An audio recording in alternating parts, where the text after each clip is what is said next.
Hey guys, Eric here from Fired Up Brews and Barbecues. Today I'm going to smoke some pork. We're going to inject them with a really nice marinade, put a nice rub on them. We're going to smoke them low and slow at 225. You can use regular pork butt, or a lot of you might shop at Costco and they have what's called pork shoulder butt. Now technically they're different. This is actually boneless, and you'll notice this package is 13.21 pounds. This is 2 pieces of meat in here. Now, whether you're smoking Boston butt or if you're doing what Costco calls a pork shoulder butt, this recipe I'm going to show you and how I cook it is really going to be exactly the same, because your internal temperatures are going to be the same, your marinades are going to be the same. So it really works for both pork butts or for the pork shoulder butt. You're going to want to see this video. Stay tuned.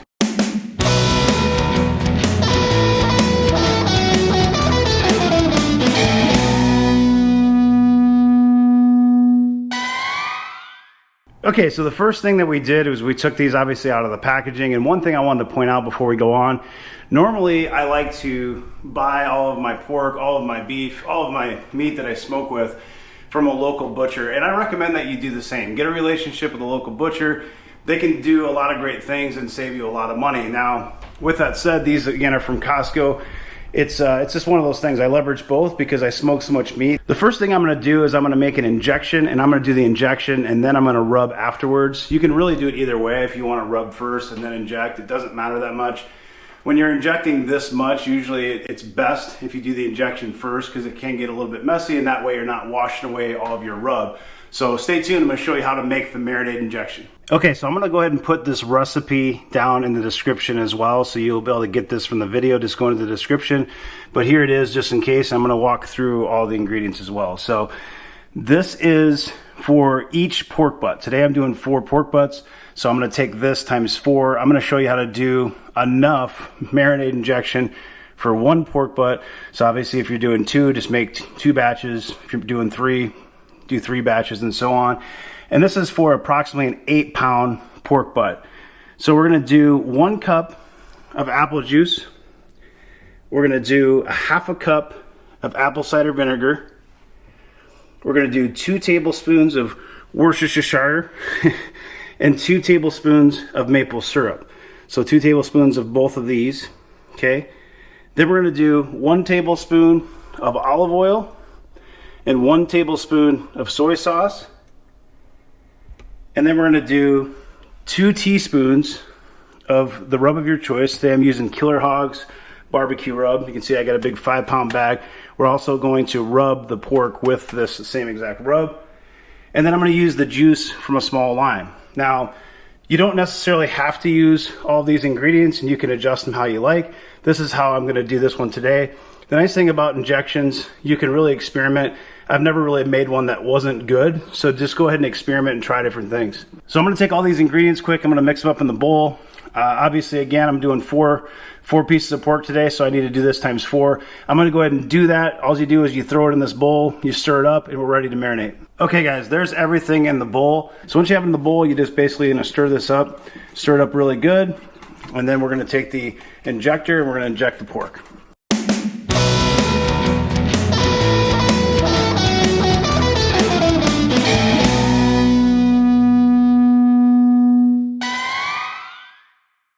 Okay, so before we inject the meat, we want to clean up as much fat as we can. And the reason that you want to do that, number 1, you don't want to eat it all.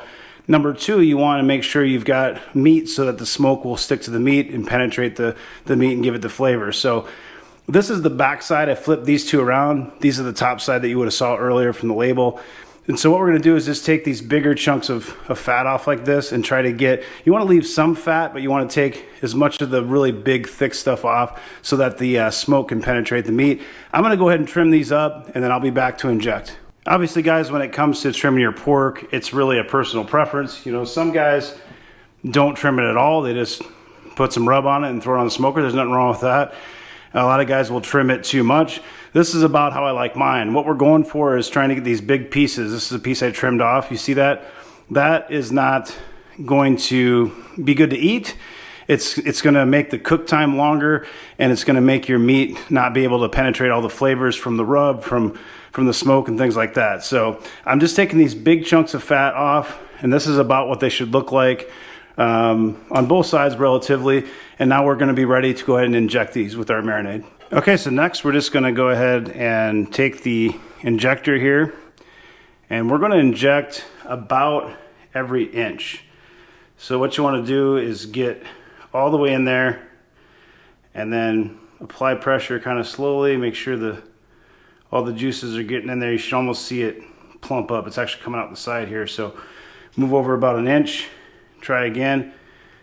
You want to get it right in the middle of the pork if you can. That's a good one right there. All right, so we're gonna do these other two. And again, you can see I'm just going about every inch.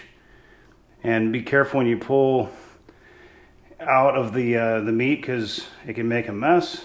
Just kind of take your time and make sure you cover it well. I might not use all of this. This marinade is for an 8-pound butt, and these were 13 pounds per pack, so these are less than 7 pounds each, so I might not use all that liquid, which is fine.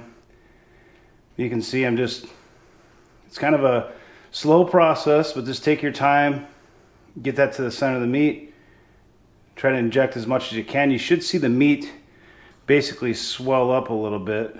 You can kind of see it swelling up. Let's see if I can get a good one for you here. All right, so watch right there. See that? See how that's just filling up the meat? It's actually starting to come out, so we'll just go to another spot. All right, guys, there you can see I've got the injection in. I used almost all of it. I probably had about a cup left that went to waste, but not too bad. You can see there's quite a bit of extra that's kind of leaking out, but I went about every inch and did my best not to make a mess, a couple of sprays here and there, but you basically just fill this up as best you can with the marinade. So what I did is I transferred into a clean pan, and since this has olive oil, this is gonna help with the rub. I'm just gonna lightly take the juice that's left over and put it on top, and I'll use my hand and I'll just kind of spread that around to get that oil on there, and then we're gonna apply the rub. All right, guys, so you saw earlier I've got this big 5-pound bag of the Killer Hogs barbecue, and I've always got a shaker, so this is about empty. What I do is I just transfer this bag into the shaker, and then I store the bag in a Ziploc because it's not sealable, so it works really, really well.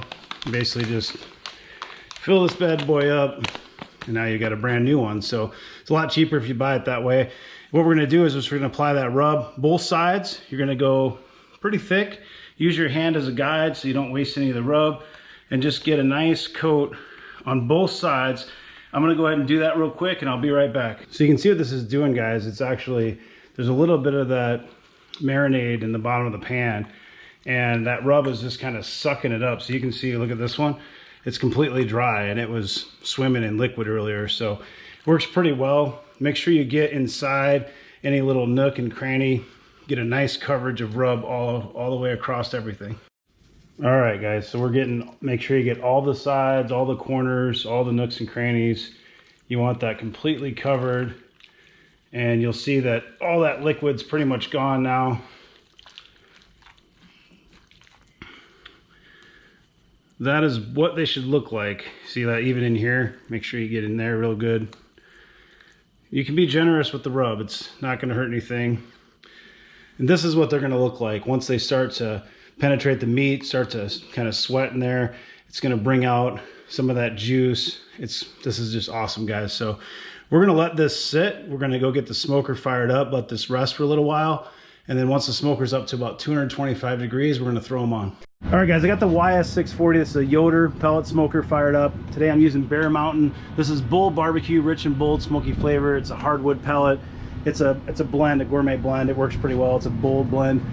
And I'm gonna show you a cheat code.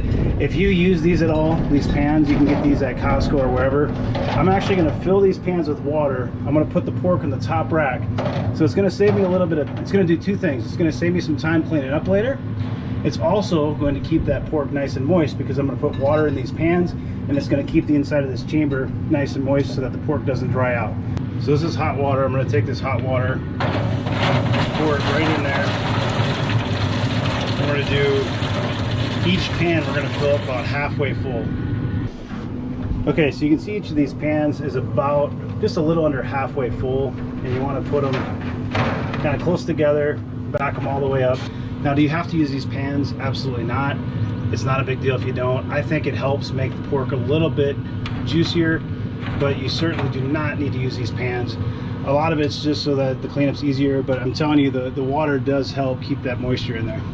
Let's throw these bad boys on the smoker. All right, guys, let's get these bad boys on. So obviously we have 4 of them, so we got to be a little bit strategic how we do this. I'm gonna just put this right on there. That way when I'm making a mess, it's going right in my water. But there's your 4. You can see those are perfectly fit on the YS640. You've got the water underneath that's going to steam up, keep it moist. All the drippings are going to fall in there and make cleanup a little bit easier later. All right, we just let these smoke for, I don't know, about 5, maybe 6 hours at 225 degrees. It's usually about an hour per pound. And we want the temperature, the internal temperature, to be about 160 degrees. And then I'm going to wrap them. All right, guys, so we've been smoking for about 6 hours. I checked the temperature. We're at 160 degrees. What we're going to do is we're going to take these off. We're going to wrap them. We're going to put some butter on them. This is a 1/4 stick of butter for each pork butt. And we're going to spray. This is 1/4 olive oil, 3/4 apple juice. We're going to spray that all over. I have been spraying these throughout the day as well to keep them a little bit moist. And here we go. It's falling right apart already. Look at that thing. Look at that. Look at that. Sorry. So what we're going to do, guys, just going to spray the tops of these with this apple juice, olive oil. Take a 1/4 stick of butter, put it right on the top like that. Try to spread it around a little bit. And we're just going to put this right like this. We're going to wrap it up tight. I'm going to do that to all 4 of them and put them back on the smoker. All right, guys, there's all 4 of them. They're super tender. They're just falling apart already. So I got all 4 of them wrapped. I got that butter on there. I sprayed with the olive oil apple juice concoction. Now we're just gonna let it sit out here until it gets to an internal temp of 198 degrees. All right, guys, so this pork is now just over 200 degrees. 198 is what I said earlier is kind of the minimum. You're really shooting for between 200 and 205 degrees. I like it around 200 to 202 degrees.